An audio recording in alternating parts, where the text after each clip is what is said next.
بھیڑ نہیں تھی، آسانی سے گیا چوم لیا، ایک نہیں دو نہیں 3 بار چوما۔ اب 30-35 سال پہلے اور ابھی جائیے، چومنا اس کا ممکن ہی نہیں ہے حجر اسود کا، جب تک کہ آپ دھکا کسی کو دیں اور دھکا نہ کھائیں۔ کوئی اگر کہے کہ میں گیا بغیر بھیڑ کے چوم لیا، جھوٹا ہے، آج کے وقت میں ممکن ہی نہیں ہے۔ تو اب وہ بیچارہ تو نہیں چوما، ٹیلی فون تو چل ہی رہا ہے، ارے بھائی کیا ہوا، ارے بہن کیا ہوا، حجر اسود چومی؟ نہیں بہنی بہت بھیڑ ہے، ہمت نہیں ہو رہی ہے۔ ارے بھائی بہت بھیڑ ہے، ہمت نہیں ہو رہا۔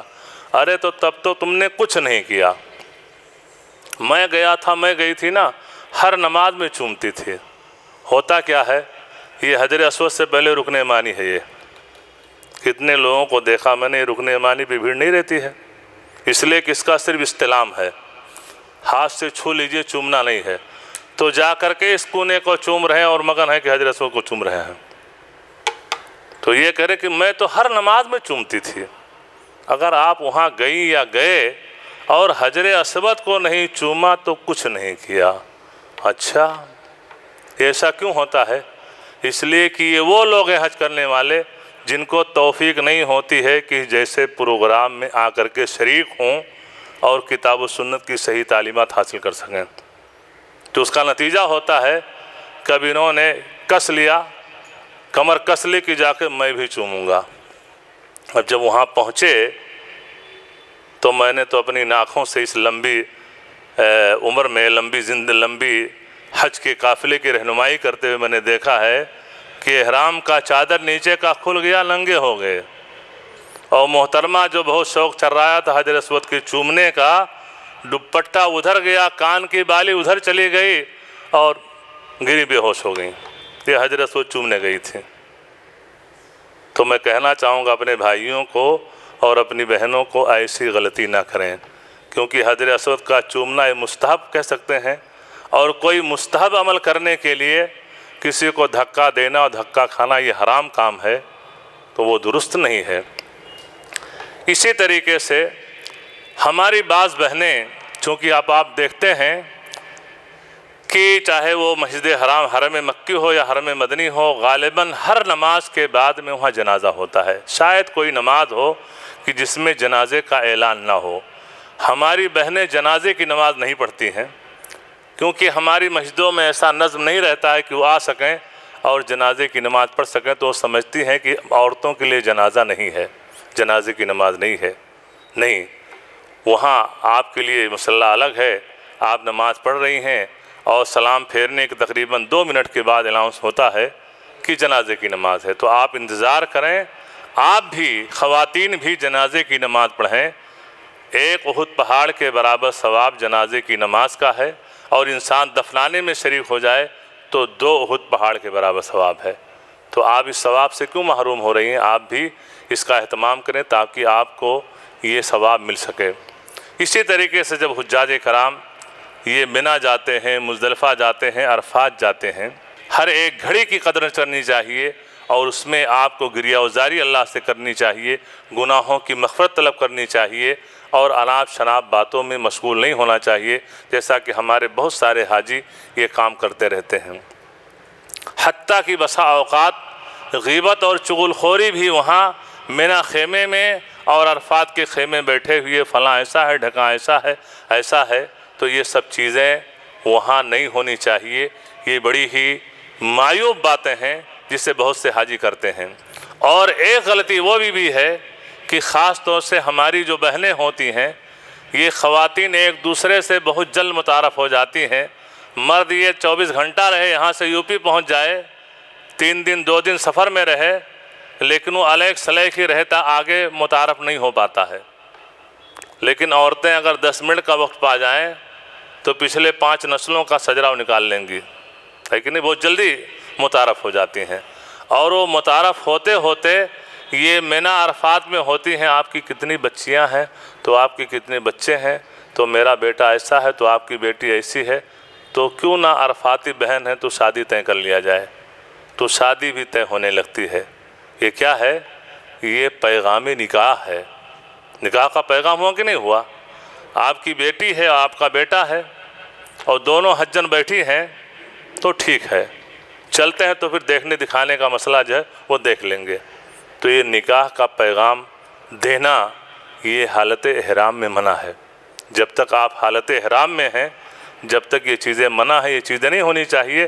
جب حج ختم ہو گیا تو آپ نکاح کا پیغام دیجئے لیجئے، کوئی بات نہیں ہے۔ تو یہ سب چیزیں ہیں، یہ صریح غلطیاں یہ ہماری بعض بہنوں سے بھی ان جگہوں پہ ہوتی ہیں جس سے اجتناب بے حد ضروری ہے۔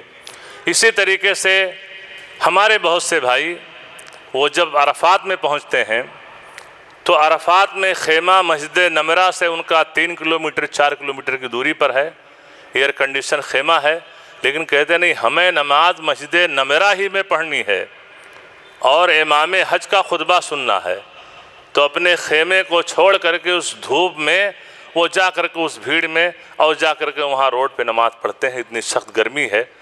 تو یہ بھی ایک نادانی ہے۔ پورا عرفات کا حد ہے، باؤنڈری ہے کہ عرفات یہاں سے شروع ہو رہا ہے، یہاں ختم ہو رہا ہے۔ اس بیچ میں جہاں کہیں خیمے ہیں وہ آپ کا خیمہ ہے، وہیں رہیے، وہیں ذکر و اذکار کیجئے، دعائیں کیجئے اور اپنے وقت کو ضائع مت کیجئے۔ بسا اوقات بعض لوگ بہت پہلے چلے جاتے ہیں تو مسجد نمرہ جو ہے اس کے آگے کے حصے میں جا کر کے بیٹھ جاتے ہیں، جبکہ مسجد نمرہ کا اگلا کچھ حصہ یہ عرفات کی حد سے باہر ہے۔ تو اگر کوئی ایسی نادانی کیا بھی ہے اور پہلے پہنچ گیا تو اس سے چاہیے کہ دیکھے اگلے حصے میں نہیں بلکہ اس حصے میں رہے جو مسجد نمرہ کا حصہ میدان عرفات کے اندر ہے، تاکہ اس کا وقوف حدود عرفہ کے اندر ہو سکے۔ بعض لوگ کیا کرتے ہیں کہ اللہ کے رسول نے حج کیا تھا تو آپ جبل رحمت کے پاس جا کر کے آپ نے دعا کی تھی، اس لیے اپنے ایئر کنڈیشن خیموں کو چھوڑ کر کے اس دھوپ میں، ابھی ہمارے خیال سے اس وقت جب جائیں گے مئی جون میں تو 45 ٹیمپریچر رہے گا۔ اس گرمی میں کہ ایئر کنڈیشن روم میں رہتے ہوئے اگر ایک ایسی کوئی جواب دے دی تو اس میں رہنا مشکل ہوتا ہے۔ فوراً ایئر کنڈیشن ایسی مکینک کو بلائی، یہ ہے پورا طوفان کھڑا ہو جاتا ہے اور انسان جا کر کے جبل رحمت کے پاس اور وہاں دھوپ میں کھڑے ہو کر کے اپنے آپ کو ہلاکت میں ڈالنا ہے۔ تو ایسی حرکتیں نہ کی جائیں، جہاں ہیں وہاں خیمے میں رہتے ہوئے اللہ کا ذکر و اذکار کیا جائے، دعائیں کی جائیں، اس میں مصروف رہیں، یہ بہتر ہے۔ اسی طریقے سے جب حاجی میدان عرفات سے نکلتا ہے، بس میں ہے، کبھی کبھار ایسا ہوتا ہے کہ ٹریفک زیادہ ہو جاتا ہے، انسان 100 میٹر 2 گھنٹے میں نہیں چل سکا، چونٹی کی چال بس چل رہی ہے، انسان بیزار ہو جاتا ہے، کہتا ہے کہ چلو اترتے ہیں، پیدل ہی چلتے ہیں مزدلفہ، کتنا لگا 1 گھنٹہ 1.5 گھنٹے میں پہنچ جائیں گے۔